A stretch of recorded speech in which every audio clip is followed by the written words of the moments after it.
Toonami Studios.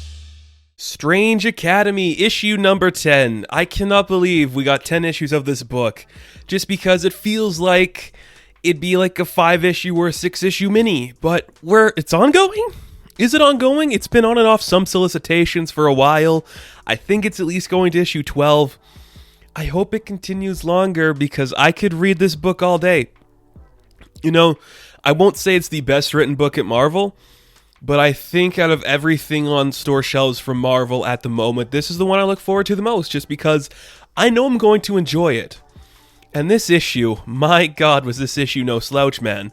This was incredible. I'm just really happy to like a book about kids in school in the Marvel Universe. You know, I think Marvel, more than any other... I'm trying to think, like, you know, because you've seen stuff like this happen before in Marvel with, like, Avengers Academy and the X-Men are part of a school. They get to do, like, the kids in school thing, I think, better than any other people. You know, I'm not a big fan of Harry Potter. I'm not a big fan of Titans Academy. But Marvel gets it for some reason. You know, they really make it work. So this issue... we are on a field trip. We are headed down to the world of Asgard, and we of course have Eric and Alvy who know a thing or two about the place, so they're kind of going to help us out and learn a few things. So we open up the book. Zelma's just like, alright, everyone stay on the bus when we get interdimensional travel so nobody gets hurt, because if we get lost in dimensions, we could get sued. Everyone's getting on the bus, having a great time. Doyle's trying to find a way he can sit next to Emily, but of course, Eric shows up. He's like, yo, dude, I think I'm going to sit next to her, so why don't you go sit over there by yourself? And he's like, you know, just a heads up there, Doyle, you know, a lot of people in Asgard, they don't really like your dad, so maybe you should, like, wear your hood up and try not to avoid, you know, being seen so nobody can look at you. And Doyle's just like, yeah, whatever, okay. Basically, you know, whatever. It doesn't affect him just because he knows, like, Emily's going to play along a little bit with the weirdness that is, like, Eric's life. She doesn't really care that much, but she's pretending to, and I like it. You know, Emily is a great character. I'm very interested in her story. I said it before. I think you could do like a young version of like a Heroes for Hire or something like that, and you could have Emily lead a team with like some younger heroes. Maybe once this book ends and she graduates from Strange Academy, that could be pretty cool to see. But our bus lands in Asgard. They're in the helmet. They're in the helmet of Galactus. If you are caught up in all your events there. Basically, Thor was supposed to give them a tour. Of course, Thor got busy. Who's coming to give them the tour now? It's Volstagg, and he's just chewing on a big leg of something. He's like, yeah, we're going to see all these cool archives and these weapon places, and of course, like, the World Tree, but we're going to have, like, one really cool stop for us, guys. You're going to love this. So, of course, Volstagg takes them to the Ram's Den. He's explained, this is the best place to eat in all of the realms, dude. Like, you're going to have such a great feast. There's characters from all over. You'll meet a lot of interesting people. So let's stop talking and let's get to eating. And then it's just really great. You know, we get a page. We get a few pages about this, actually. First off, I didn't know Toph had teeth. Like, we haven't really seen him eat anything. So when we get, like, a panel where Toph opens his mouth, he's got normal teeth. And I'm like, okie dokie. That's pretty cool to see. I'm just like, awesome. Emily, Doyle, Shaylee, and Toph are sitting at a table just eating the food. Shaylee is like super into Toph. It just keeps like looking at him like, oh, he's so cool and cute. Can he get any more adorable? And then she's like, oh, it's so cool. Like me hanging out with my guy, you hanging out with your guy. And Emily's like, what? And it's like, yeah. So at this very instant, Shaylee's like, you know what, Toph, I like you, you like me, there's all this like fun stuff going around in the air, everyone's having a good time, do you want to be my boyfriend? Like, we could do it, we could make it work, it would be absolutely perfect. And he just gives like a thumbs up, and Shaylee's just freaking out like, yes, we're dating, he's my boyfriend, and everything's having a great moment. And we see that Urich gets up to leave, which makes Doyle go, I wonder what that guy is up to. So, you know, Doyle goes to follow Urich. We see outside that Gus is getting into an argument with one of, like, these fire creatures. Not really sure what that is. But then we go to follow Eric. We don't really know where he's going. He's walking away from a bunch of people. Doyle's following him. And we see that he goes to, like, I think it's the World Tree. They specify it's the World Tree. I think it is, like, the roots of the World Tree. So, like, down below everything. And who's Eric here to find? But, you know, we saw it earlier that his dad came to visit him and Alvy when they first arrived on Asgard, and their dad's like a guardsman at like the palace.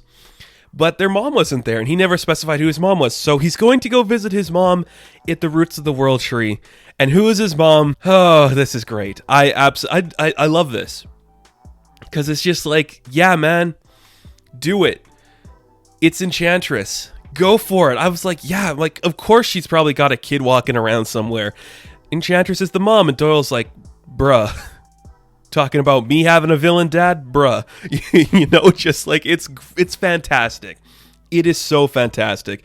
And they're just talking. Obviously, Eric's a little more inclined to meet with his mother than his other brother, but you get it. It's kind of fun. You know, Doyle gets a text, and suddenly Eric knows he's following them. They get into a little tiff like, don't, you can't tell anybody what this is. You can't tell anybody about that. They both hear Emily coming, and Doyle covers for him. Because this is finally like these two, you know, Eric's been kind of bullying him for a bit, making fun of him. They're on the same level now. You know, they both have parents with a history that's complex and complicated and known for these stuff. And if people figured out who they actually are, it might change the way people view them. It's happened to Doyle throughout the book. And now Eric's just like, don't tell anybody, please. So Doyle actually covers for him because Doyle is a really good guy. He's a nice dude. He covers, he sends Emily away. Eric's left alone with his mom, and we see that the reason Emily came out to find them is because something happened down at the Ram's den when they went to go away. You know, some fire demons got into an argument with Gus, and then that led some of the Frost Giants to attack them. Somebody accidentally bumped Toph, and then Shaylee went all crazy on them, and a big old fight broke out, and nobody really stopped it from happening. So now they're just fighting, and, you know, Doyle's like, should we go out and help them? And Emily says, you know, we could, or we could just go hang out, you know, just the two of us. And they go to do that, and Eric watches, and he's kind of heartbroken by it, but he's talking to his mom, and it's great. This is kind of fun. I just like this, because Enchantress to me is another one of those characters that is kind of the villain, but it's also more like out for her own personal gain. And if you're going to do something with her that's different than just like, oh, I'm trying to get with Thor, or I'm purely evil, just be like the person who's trying to tell her kid, like, you have to toughen up and do the right thing. Because, look, your brother might not have the stones to do what needs to be done, but there is something for you in this world that you'll be able to accomplish. And if you're anything like your father, you might not do it, but you have to toughen up and be like your mother, which I think is kind of fun. You know, if you're going to do that with, you know, Enchantress, do it. Make it work. So I like it. I hope it's not like a retcon or a cop-out where, like, Enchantress isn't actually their mother. I hope this sticks, because I think it adds just another level to that character. Now, I don't imagine that her and their dad have like a serious connection or relationship, but it could be something to explore later. I like that a lot. So maybe Eric's got some destiny. You know, there's this idea said, you know, none of them are going to be the chosen one. We saw that Doyle thought he was the chosen one. Emily thought they were the chosen one. Now, Eric might have like some indication from his mom that maybe he's the chosen one for something else. I like that a lot, because that's like a part of this book too I just adore, where it's like, Harry Potter, you're the chosen one, you know? This kid, everyone in this school, you don't really matter. Your parents don't matter. You are your own person. Nobody here is the chosen one. That's a fun element. I really enjoy exploring that. So let's spend some time with Doyle and Emily, where they're talking like teenagers. It's adorable, you know, just like apologizing or saying it's really beautiful out here. It's like, it's beautiful like you, and just like blushing, unsure how to talk to each other. And it's really fun. It's like, you know, thanks for saving my life and everything. And, you know, Doyle's like, oh, thanks for kissing me. And he gets kind of embarrassed by saying that. But Emily's like, oh, come on, that was just to save your life. Like, you don't have anything to thank for that. And then they kiss. She just kisses him, and it is adorable, and I love it. It's such a beautiful and sweet moment. I really liked that.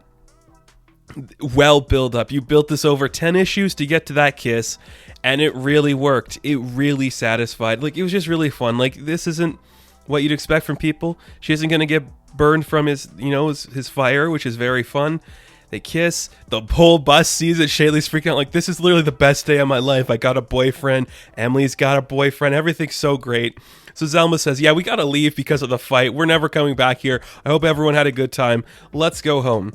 And they just leave. And that's where the book ends. And it's such a fun thing to see. It's just so nice. You know, this is what I want. This is what I love. It's just really sweet and cool.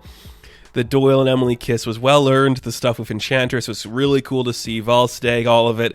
It worked really well. Shaylee and Toph, you know, like the fun, weird couple that's right next to like your main couple.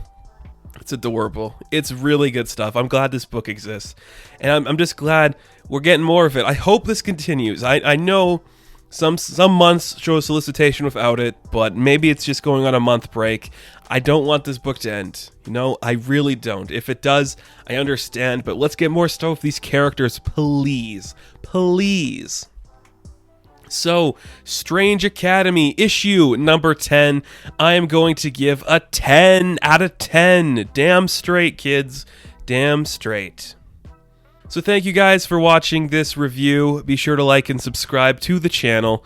As always, you can check me out on Instagram, Patreon, Twitter, all that good stuff, and I will catch you in the next one. Have fun. Stay safe. Good luck.